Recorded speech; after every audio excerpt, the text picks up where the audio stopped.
Pengertian Khulafaur Rasyidin. Khulafaur Rasyidin bermakna yaitu pengganti-pengganti Rasul yang cendekiawan. Adapun pencetus nama Khulafaur Rasyidin adalah dari orang-orang Muslim yang paling dekat dari Rasulullah setelah meninggalnya beliau. Mengapa demikian?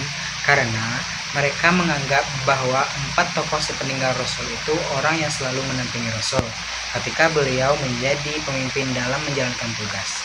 Yang pertama, dalam Al-Quran, manusia secara umum merupakan khalifah Allah di muka bumi untuk merawat dan memberdayakan bumi. Jadi khalifah secara khusus maksudnya adalah pengganti Nabi Muhammad SAW sebagai imam umatnya, dan secara kondisional juga menggantikannya sebagai penguasa sebuah identitas kedaulatan Islam negara. Sebagaimana diketahui Nabi Muhammad SAW selain sebagai Nabi dan Rasul, sebagai imam, penguasa, panglima perang, dan lain sebagainya. 2. Tugas Khulafaur Rasyidin adalah menggantikan kepemimpinan Rasul dalam mengatur kehidupan kaum muslimin jika tugas Rasulullah terdiri dari 2 hal, yaitu kenabian dan tugas kenegaraan. Maka Khulafaur Rasyidin bertugas menggantikan kepemimpinan Rasul dalam masalah kenegaraan, yaitu sebagai kepala negara atau kepala pemerintahan dan pemimpinan agama.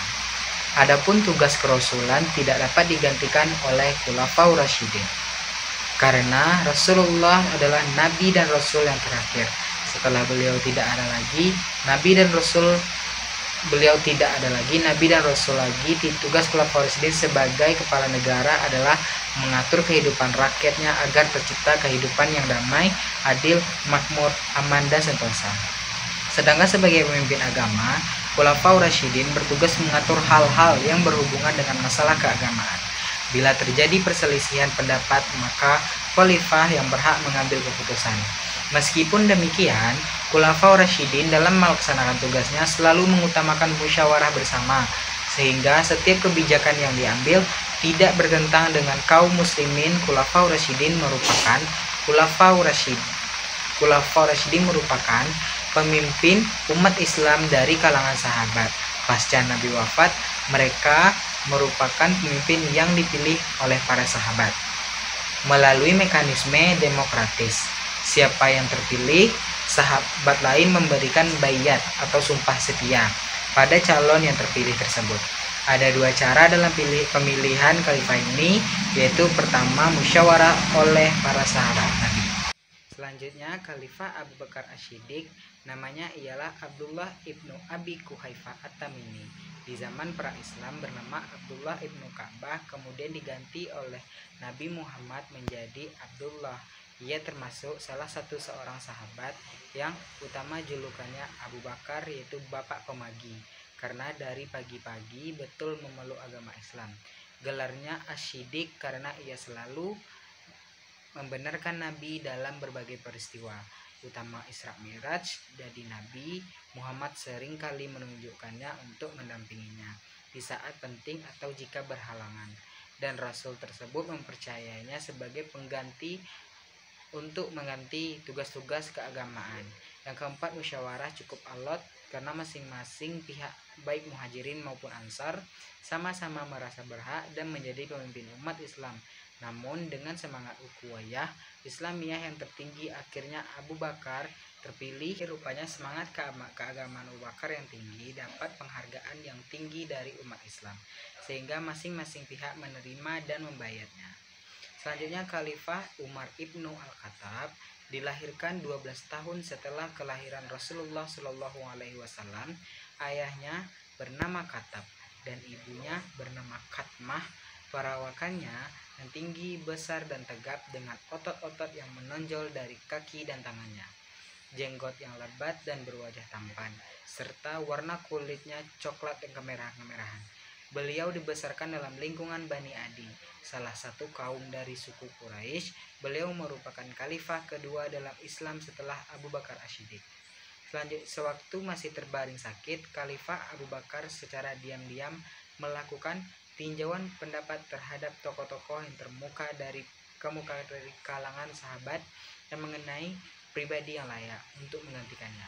Pilihan beliau jatuh pada Umar bin Al-Khattab sebagai khalifah pertama yang sekaligus memangku jabatan panglima tertinggi di pasukan Islam dengan gelar khusus Amir al-Mukminin, panglima orang-orang beriman. Pada masa Umar bin Khattab, kondisi politik dalam keadaan stabil, usaha perluasan wilayah Islam memperoleh hasil-hasil yang gemilang.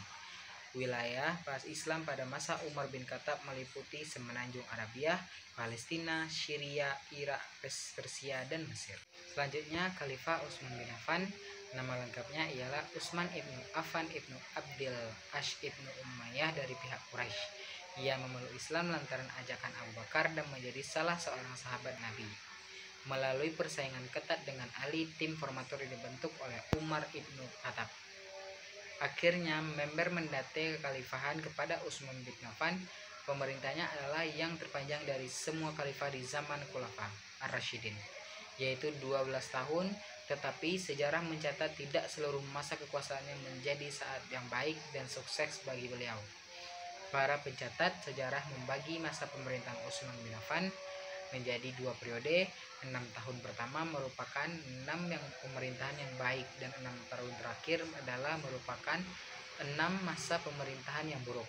Salah satu faktor yang menyebabkan banyak rakyat kecewa terhadap kepemimpinan Utsman adalah kebijakan sana. Selanjutnya, Khalifah Ali ibnu Abi Thalib. Peristiwa pembunuhan Utsman mengakibatkan kepentingan di seluruh dunia Islam yang waktu itu sudah membentang sampai ke Persia dan Afrika Utara. Pemberontakan yang waktu itu menguasai Madinah tidak mempunyai pilihan lain selain Ali bin Abi Thalib menjadi khalifah. Waktu itu Ali berusaha menolak, tetapi Zubair bin Awwam dan Talhah bin Ubaidillah memaksa beliau sehingga akhirnya Ali menerima bayat mereka, menjadikan Ali satu-satunya khalifah yang bayat secara massal karena khalifah sebelumnya dipilih melalui cara yang berbeda-beda. Ali memerintah hanya 6 tahun. Selama masa pemerintahnya ia menghadapi berbagai pergolakan. Tidak ada masa sedikit pun dalam pemerintahan Ali yang dikatakan stabil. Persoalan pertama yang dihadapi Ali adalah pemberontakan yang dilakukan oleh Talha, Zubair, dan Aisyah. Alasan mereka tidak mau menghukum para pembunuh Utsman dan mereka menuntut bela terhadap darah Utsman yang telah ditumpahkan secara. Yang terakhir, kontribusi masa Khulafaur Rasyidin dalam peradaban Muslim. Dapat Islam pada masa Khulafaur Rasyidin mengalami kemajuan yang sangat pesat. Dari segi antropologi, para Khulafaur Rasyidin juga bisa memasukkan budaya bangsa luar Arab ke bangsa Arab dengan prinsip tidak ada pertentangan dan perdebatan antara mereka. Dilihat dari segi sosiologis bahwa pemimpin para masa Khulafaur Rasyidin adalah bukan pemimpin yang otoritas, melainkan masyarakat yang menghimbau, bukan kekuasaan untuk memerintah. Masa Khulafaur Rasyidin adalah masa yang sangat pantas ditiru dalam pribadinya, karena mereka adalah seorang pemimpin yang adil, bijaksana, dan sederhana. Sebagainya, mereka juga seorang pemimpin yang pemerintahannya ideal dan sejati yang harus dijadikan contoh. Sekian yang dapat saya sampaikan. Saya akhiri. Assalamualaikum warahmatullahi wabarakatuh.